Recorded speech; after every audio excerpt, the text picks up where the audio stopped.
মুসলমানদের রোজা পালনে বাধা সৃষ্টি করছে চীন। চলুন এই সম্পর্কে বিস্তারিত জেনে নিই ফ্রিকি নিউজে।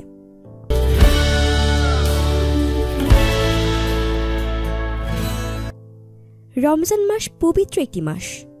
এ সময় মুসলমানরা আল্লাহর সন্তুষ্টির জন্য সকল ধরনের পানাহার থেকে বিরত থাকে এবং বেশি বেশি আল্লাহর ইবাদত করার চেষ্টা করে। চীনের মুসলমানরা 16 ঘন্টা দীর্ঘ সময়ে কষ্টসাধ্য রোজা রাখার মধ্যেও বেইজিং কর্তৃপক্ষের নানা ধরনের বাধার সম্মুখীন হচ্ছে।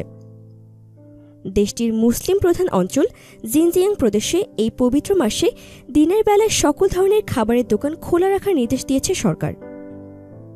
এ সময় মুসলমানরা সকল ধরনের পানাহার থেকে বিরত থাকে এবং সে উদ্দেশ্যে খাবারের দোকানগুলো বন্ধ থাকার কথা, কিন্তু এই বছরই এই নিয়ম চালু হয়েছে সেখানে। কমিউনিস্ট পার্টির মুসলিম সদস্যদেরকে 24 ঘন্টা নিরবচ্ছিন্ন দায়িত্ব পালন করতে নির্দেশ দেওয়া হয়েছে। রোজা রেখে যে দায়িত্ব পালন করা একেবারেই সম্ভব না। প্রদেশের এক অংশে শুক্রবার রোজা থাকাকালীন সময়ে চলচ্চিত্র প্রদর্শনে উপস্থিত থাকা এবং খেলাধুলাতে অংশগ্রহণ করা বাধ্যতামূলক করা হয়েছে শিক্ষার্থীদের। এর আগে দেশটি জিনজিয়াং প্রদেশের মুসলমানদের প্রকাশ্যে হিজাব পরা ও অনলাইনে কোরআনের উদ্ধৃতি দেওয়া নিষিদ্ধ করেছে। মুসলিম শিশুদের ধর্মীয় নাম রাখাও নিষিদ্ধ করা হয়েছে প্রদেশটিতে।